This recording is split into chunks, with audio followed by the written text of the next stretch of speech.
E aí, pessoal, tudo bem? Bem-vindo ao nosso segundo encontro com a nossa base da nossa fé.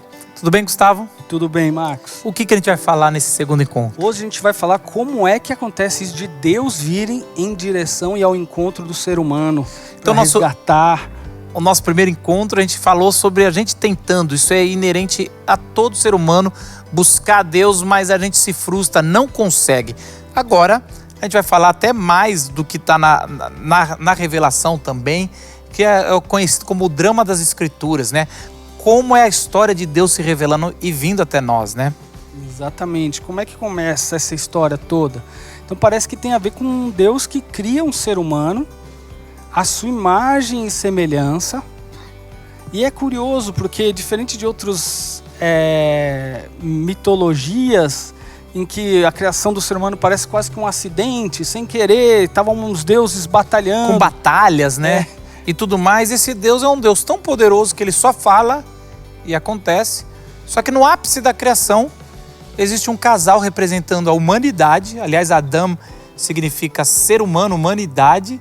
Isso. E aí... E Gênesis 1:28 e começando no 26 vai dizer isso, né? Façamos Adão, façamos o ser humano a nossa imagem e semelhança. Macho e fêmea os criou. Os a dois, imagem de Deus, né? Homem e criou. mulher foram criados. E ganha esse presente, a imagem e semelhança, que na verdade toda a Bíblia hebraica, o Antigo Testamento, vai desenvolver o que representa isso. E é interessante que no segundo capítulo de Gênesis, Deus vai fazer esse convite para se aproximar mais, mas eles precisam passar por esse teste, que é um teste de confiar na voz de Deus. É como assim, para vocês viverem algo muito especial do que ninguém da criação vai viver, eu quero que vocês vivam mais próximo de mim, como filhos mesmo, mas vocês têm que passar por para ver o que está no coração de vocês, né? E não comam desse fruto. É o que a gente vai ver sobre esse fruto do conhecimento de distinguir o que é o bem e o mal, ou determinar o que é o bem e o mal. Isso, e olha que interessante, porque Deus poderia criar o ser humano simplesmente lá e não se relacionar, mas ele opta por se relacionar. E Deus não programa robôs. Eu vou pôr na programação aqui de vocês que vocês vão me amar e me obedecer. Isso é muito interessante da imagem e semelhança. Se Deus é livre no seu agir, nesse sentido, ele cria aquele ser humano capaz de fazer a escolha. Ele não obriga o ser humano a obedecer. Ele diz quais seriam as consequências. O dia que comer desse fruto, certamente morrerá. Né? Então, Deus chama a gente sempre foca na outra árvore, que é o que que o ser humano tomou essa decisão, todos nós tomamos. Mas o foco é na árvore da vida. Mas se você me obedecer, você vai ser meu filho. É um privilégio de que só quem tem a imagem e semelhança. Mas o ser humano, e todos nós, a Bíblia vai falar que todos nós estamos em Adão e Eva, escolheu determinar e falar, não, isso eu quero, não quero mais chamar de mal, eu quero chamar de bom. Isso que Deus fala que é bom, eu quero chamar de mal. E começou a determinar o que é bem e mal. E a gente tem o que a gente chama da queda. A gente tem, e aí explica muito a aula 1, hein? A gente quis começar com a aula 1 porque é do ponto de partida seu, mas é interessante, explica muito porque por isso que todo ser humano em todas as culturas tem esse anseio de voltar como se fosse uma volta para o Éden, para esse lugar na presença de Deus, para ter essa nova conexão. E esse foi o jeito que o autor bíblico decidiu colocar sobre por que nós temos esse anseio. Então logo nas primeiras páginas a gente já tem meio que um spoiler de tudo ali, né? É por isso. E é muito legal quando a gente se converte e a gente lê a Bíblia com esse olhar desse Deus que vem até nós. E a gente e começa a fazer as coisas mais sentido. E mesmo às vezes não conhecendo tão bem a linguagem bíblica, às vezes é um linguajar difícil, né? Os textos, né? Com contexto do nosso. Muito. É um texto de meditação que você tem que ler várias vezes, se aprofundar. Mas isso cada vez vai ficando mais claro. E isso é maravilhoso, né? Sim, o Deus que vem ao nosso encontro. Não é o que a gente conquistou da atenção dele, mas o que ele decidiu nos dar. E aí a literatura toda do Antigo Testamento e do Novo também é uma leitura que a gente chama de leitura messiânica. Ou seja, esse anseio de que nós não fazemos o suficiente, mas de que Deus vai mandar alguém que a palavra Messias é ungido, um escolhido de Deus que vai vir e vai nos resgatar para a presença de Deus. Então todo esse anseio no Antigo Testamento é muito comum, sempre eles falando que horas vai vir o Messias, o Cristo, o ungido, tudo isso é uma palavra só. Prometido. O prometido, o eleito, o primogênito. E aí, quando é que ele vai vir? Esmagará a cabeça da serpente. Que vai pisar, isso é muito legal, que tem essa figura desse monstro que é o caos, que é a descriação, será? Nem sei se existe essa palavra, a não criação, e que toda hora o oposto daquilo que o Criador fez, o oposto, exatamente, a violência, o mal, e ali a gente toda hora está sendo sugado para esse monstro querendo nos devorar. Desumanizador. E alguém precisa vir da figura de Deus, do trono de Deus. E Daniel, um dos profetas, fala que tem a figura como filho de Adão e ele vai pisar. E aí o evangelho, os 4, eles vão contar essa história de Jesus. E a história de Jesus, por que a gente chama de Cristo, Jesus Cristo? Porque ele é um ungido. Ele é o que está sendo esperado. É aquele. É aquele. E é interessante que todos os discípulos, porque o evangelho meio que já vai contando Jesus em ação, né? Tem um pouquinho da origem, mas aí quando está em ação, aí ele em ação, os discípulos, é você. Eles demoram, né? O evangelho vai demorando e ele vai fazendo sinais que estavam esperando no Antigo Testamento, que eram sinais de cura, sinais de libertação, sinais de derrotar as potestades, que é esse monstro que a gente está falando. E Jesus vai dando esse sinal e eles vão falando, ele é o Messias. Eles ficam tão felizes, só que eles ainda tinham uma expectativa um pouco diferente. Eles achavam que muitos desse Messias, porque eles viviam uma opressão de Roma, ele iria vir militarizado. No decorrer do Antigo Testamento, muitas vezes aconteceu isso, né, Marcos? O povo, quando estava em pecado, Deus mandava algum outro rei, alguma outra, né, às vezes uma outra nação, e aí era a punição do pecado o fato deles estarem sendo governados por outra nação.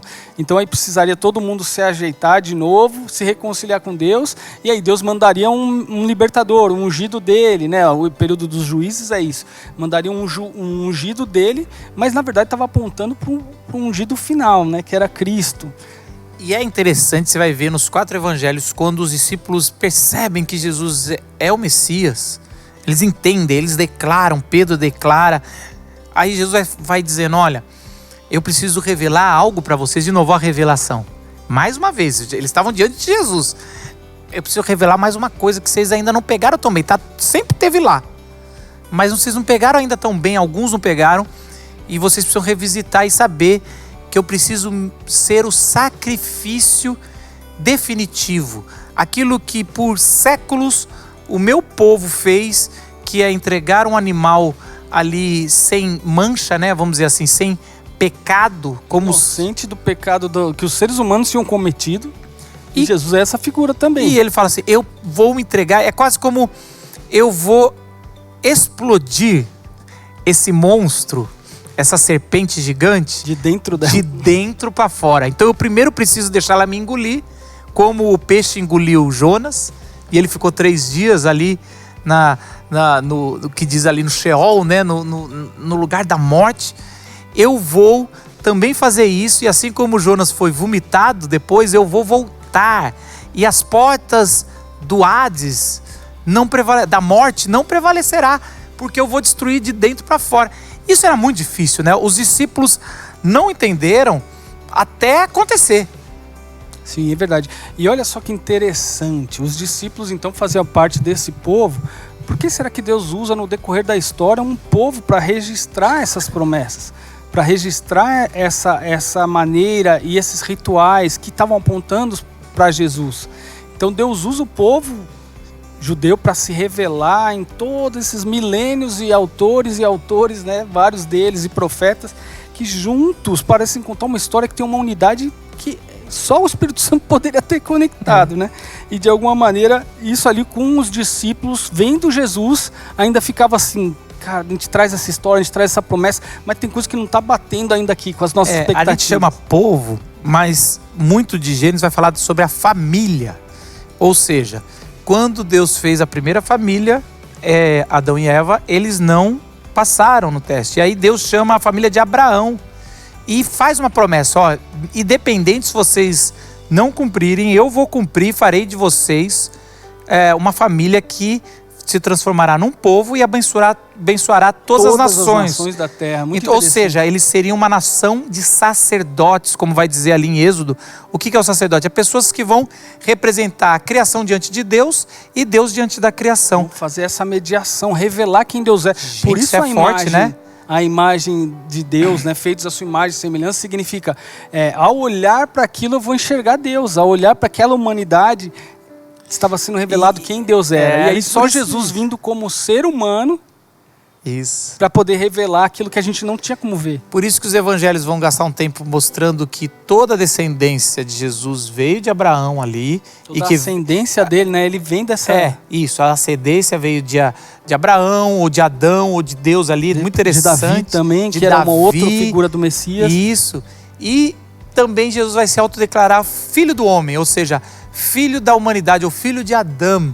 Isso é muito forte, porque ele está se autodeclarando, eu sou aquele Messias que a humanidade esperava. E aí, quando ele ressuscita, aí os discípulos gastam 40 dias ali, 40 dias ele vai explicando o que era do Antigo Testamento, e eles começam, e Jesus vai soprar o seu Espírito, derramar o seu Espírito, para que eles possam registrar o Novo Testamento e registrar quais são as consequências daquele povo. E aquele povo vira multiétnico quando o Espírito vem. Ou seja, começou com aquela família, mas agora todos que pela fé estão em Jesus, agora fazem parte do povo de Deus. Mas mesmo assim, todo o Antigo Testamento você tem várias pessoas de outras etnias que são contadas, inclusive, na genealogia de Jesus. É interessante pessoas de outros povos, então já está lá, nunca foi uma Mas de novo, aos olhos de Jesus, eles conseguiam perceber que já estava lá no Antigo Testamento. Exatamente. Já era um propósito desde o início. Exatamente. Isso é lindo. Agora, trazendo para nós aqui, isso também acontece em paralelo à Bíblia. A gente fez o que a gente chama de drama das Escrituras. E talvez só faltou que ele vai voltar para completar tudo. Então, existe esse tempo aonde Deus ainda estão nascendo pessoas e Deus está chamando mais gente para a família. Ainda bem que ele não voltou há 1000 anos atrás, senão nem existiria. E nem você. Então, assim, olha que interessante. Então, ele tem esse tempo, ele vai voltar. Pensando na minha vida, Gustavo, ele fez a mesma coisa. Ele veio, mesmo eu sendo filho de missionários, mesmo eu sendo educado na fé cristã. Eu me lembro da minha adolescência, eu tinha minha crise, aquela crise da primeira aula, de buscar a Deus e não ser suficiente. Mas eu queria algo meu, não do meu pai. E aí, eu não sei como... Hoje eu explico de forma até melhor, porque agora eu sou pastor, mas ele vem e se revela a mim e fala, você é meu filho. E eu entendo isso, declaro isso e me submeto ao senhorio, ou seja, a esse amor maravilhoso, potente e salvador que é de Jesus. Então, essa é a história pessoal também de cada um de nós, essa revelação de Deus fazendo o trabalho que a gente não dá conta. Olha que curioso aqui, então, recapitulando isso, toda essa narrativa bíblica. Então, quando Deus avisa o ser humano, no dia que você comer do fruto ali, certamente você morrerá. E a serpente diz o contrário, né? Não morrerá. Por que a humanidade não deixou de existir ali, Marcos? Deus preserva a humanidade existindo porque tinha essa promessa. Então Deus vai se revelando e vai se achegando.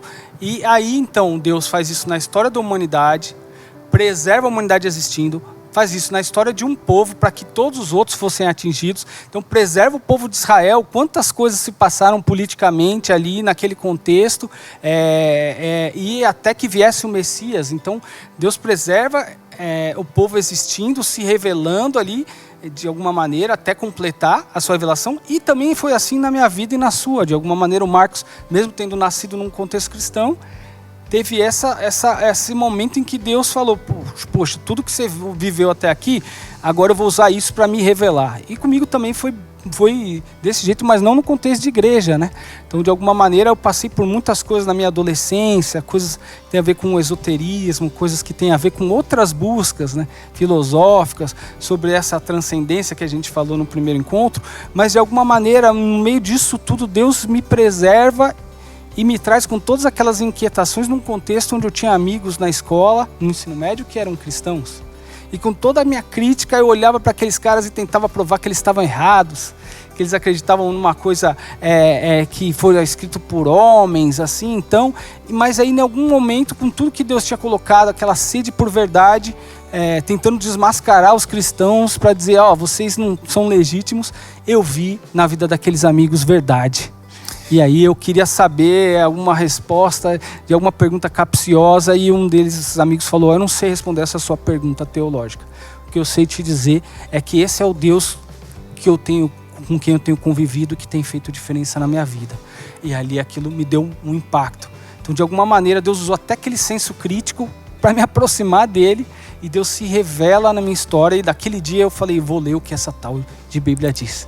Então, foi o jeito que Deus usou. Isso é maravilhoso, porque ele faz na história da humanidade, na história de uma família, de um povo, mas faz individualmente comigo e com você. E aí eu queria que você agora escrevesse isso, colocasse no papel. É importante, né, Gustavo, colocar no papel, porque às vezes você nunca fez isso, é porque você pensa e você coloca no papel como é que foi a sua história, como ele revelou para você. Às vezes é um momento, olha, graças a Deus que eu fui naquele local, ou aquela pessoa, ou como Deus o tempo todo na sua vida, quando você olha para trás, que eu não estaria aqui hoje, eu não estaria aqui, como ele preservou a sua vida, resgatou você, não só se revelou, mas resgatou. Então, volte na sua vida e reconstrua, ou dê esse novo olhar pela graça, como Deus ao longo da sua história, com pequenos detalhes, se revelou.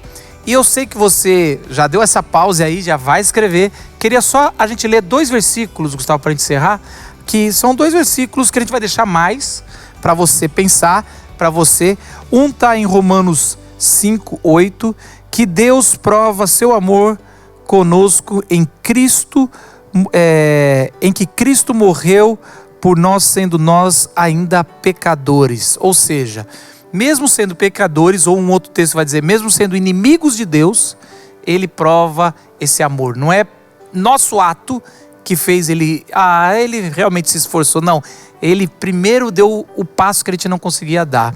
Tem um texto de Mateus 19, 25, 26. É assim, aqueles discípulos estavam se fazendo aquelas perguntas, quem que poderia então ser salvo? Né? Com toda aquela tradição que eles tinham.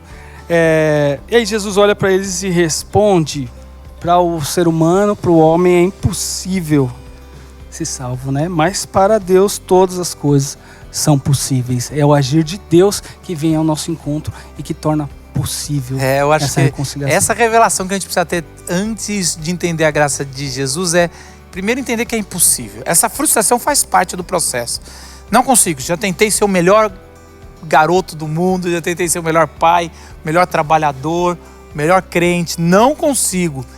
É impossível, Senhor. E aí fala, calma, que é impossível aos homens, Jesus fez, se tornou possível em Jesus.